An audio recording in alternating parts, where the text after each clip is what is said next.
रानी ने किया राधिका को बेड बॉक्स के अंदर बंद। वहीं सुजाता राधिका का तीज व्रत का त्यौहार तोड़वाने के लिए जबरदस्ती मुंह में पिलाई पानी। जी हाँ दोस्तों, आप सभी के फेवरेट सीरियल मन अति सुंदर का आ गया है नया एपिसोड और उस एपिसोड को लेकर आया हूँ अपडेट देने आप सभी के बीच। बताऊंगा कि इस एपिसोड में क्या क्या हुआ है नया। तो उससे पहले आप सभी से अनुरोध है कि वीडियो को लाइक करके चैनल को सब्सक्राइब कर लीजिए। दोस्तों, जब जग्गू जी के जूस में कीड़ा मिला देती है रानी और वहीं पे उसका भांडा फूट जाता है, तब दिव्यम रानी को काफ़ी ज़्यादा बोलता है। तब दोनों हाथ जोड़ के माँ बोले तो सुजाता से माफ़ी मांगती है, बोलती है माँ मुझे माफ़ी कर दो। और उसके बाद बाबूजी से भी माफ़ी मांगती है कि बाबूजी मुझे माफ़ कर दो। फिर सुजाता बोलती है कि चलो जाने दो रानी, कोई बात नहीं, लेकिन आइंदा ऐसी हरकत मत करना। फिर दादी बोलती है कि चलो अब चलते हैं पूजा के लिए। सारे लोग वहाँ से जाते हैं। आगे देखते हैं दोस्तों कि राधिका दादी को मिलती है रास्ते में। तब दादी उसे प्रसाद देती है। तब राधिका ले लेती है पर खाती नहीं है, उसे लेकर अपने आंचल में बांध लेती है। तब वहीं पे कली उसे देख लेती है प्रसाद को बांधते हुए आंचल में। तब बोलती है कली कि आखिर राधिका देवरानी ने क्यों नहीं खाया प्रसाद को, कहीं चोरी छिपे व्रत तो नहीं कर रही। फिर आगे देखते हैं कि गोलू जी फ़ोन पे बात कर रहे होते हैं। वहीं पे कली जाती है और बोलती है गोलू जी आप यहाँ पे बैठे बैठे बात कर रहे हैं और बिस्कुट को ठूस रहे हैं, मैं आपके लिए भूखी प्यासी व्रत कर रही हूँ, आपको जरा भी फिक्र नहीं है। तभी गोलू भैया बोलते हैं कि मैंने तो पहले ही मना किया था कि आप व्रत मत किया करो, हालांकि यहाँ पे माँ नहीं है, आप लोग बिस्कुट खा लो। तभी कली क्या करती है कि बिस्कुट प्लेट से उठाकर खाने को चाहती है। तभी वहाँ पे ताई आ जाती है। ताई बोले तो कली की सास और उसके मुंह से बिस्कुट छीन लेती है, बोलती है कि तुम बिस्कुट खाकर व्रत तोड़कर मेरे बेटे का जान का दुश्मन बनना चाहती हो। तभी कली बोलती है कि वाह अपना बेटा बेटा है, मेरी जान के फिक्र नहीं है, मैं भी तो किसी की बेटी हूँ, पर मेरे लिए किसी को मोह नहीं है। फिर कली बोलती है कि चलो जाने दो, कोई बात नहीं, मैं व्रत करूंगी। उसके आगे बोलती है कि गोलू जी आपकी माँ तो मुझसे ज़बरदस्ती व्रत करवाती है और एक राधिका है जो बिना किसी से पूछे व्रत कर रही है चोरी छिपे। इतना बात कली बोलती है। तभी रानी बात छुपकर सुन लेती है और जाकर सुजाता से बताती है कि माँ कहीं राधिका तो चोरी छिपे व्रत नहीं कर रही, क्योंकि कली बोल रही थी। तब सुजाता बोलती है कि अगर ऐसा है तो मैं उसके व्रत को पूरा भंग कर दूंगी। फिर दोस्तों आगे देखते हैं कि राधिका पूजा कर रही होती है बैठ के। तभी वहाँ पे सुजाता जाती है काफ़ी गुस्से में और एक गिलास पानी लेके जाती है और राधिका के मुँह में ज़बरदस्ती पिलाने लगती है।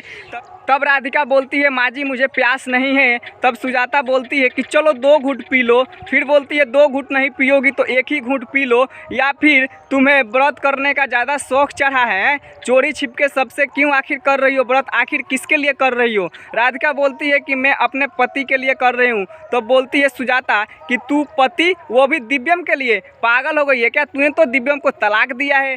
तब बोलती है राधिका कि मैंने जब शादी किया था तब कोई साइन ही नहीं किया था एक कलम कॉपी पर, और अब एक कलम कॉपी से साइन कर देने से तलाक हो जाएगा। इस बात पे काफ़ी ज़्यादा गुस्सा होती है सुजाता और बोलती है कि तेरा बहाना नहीं चलेगा, दिव्यम पर हक तो सिर्फ रानी का है। यह बात सुनकर राधिका काफ़ी ज़्यादा मन ही मन उदास हो जाती है। फिर बोलती है सुजाता कि तेरा यह व्रत कभी पूरा नहीं होगा। फिर वो करती क्या है कि पूजा का थाली जो रखा होता है जिसमें हरी हरी साड़ी और चूड़ी रखी होती है उसे उठाकर फेंकने जाती है। तभी राधिका रोक लेती है और बोलती है माँ जी इसे फेंक कर आप क्यों पाप कमाना चाहती हो।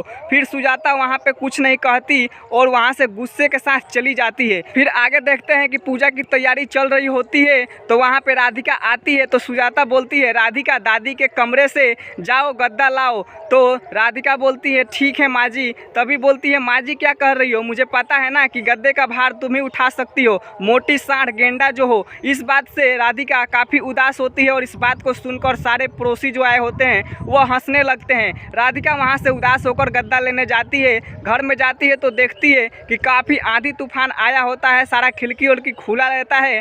उसके आगे दोस्तों देखते हैं कि गद्दा निकाल रही होती है बेड के अंदर से। तभी अचानक से लाइट कट जाता है और उसको कोई धक्का दे देता है। दोस्तों कोई क्या, रानी ही उसे धक्का देती है और बेड के बॉक्स में बंद कर देती है और चोरी से वहाँ से भाग आती है कि किसी को पता ना चले। फिर नीचे आकर पूजा में शामिल हो जाती है।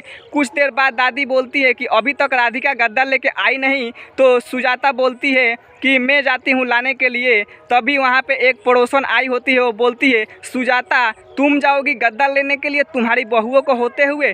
तभी दिव्यम वहाँ पे आ टपकता है और बोलता है कि आंटी हर किसी के घर में कुछ ना कुछ परेशानियाँ होती है, इसका मतलब ये नहीं कि उसका मजाक बना दो।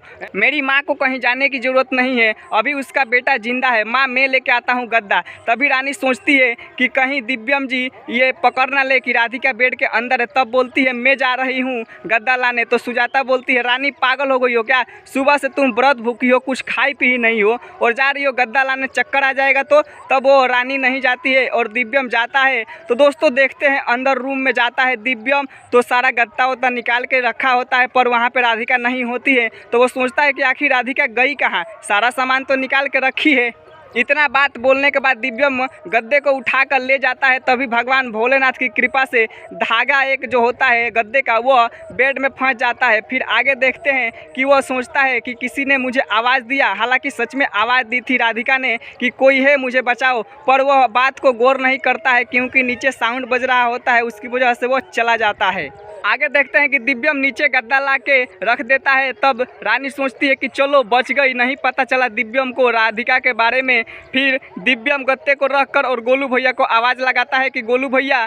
फिर गोलू भैया जाते हैं और दोनों अंदर जाके देखते हैं तो दिव्यम बोलता है कि भैया मुझे कुछ उदास सा लग रहा है, मेरा मन नहीं लग रहा, पता नहीं ऐसा क्यों।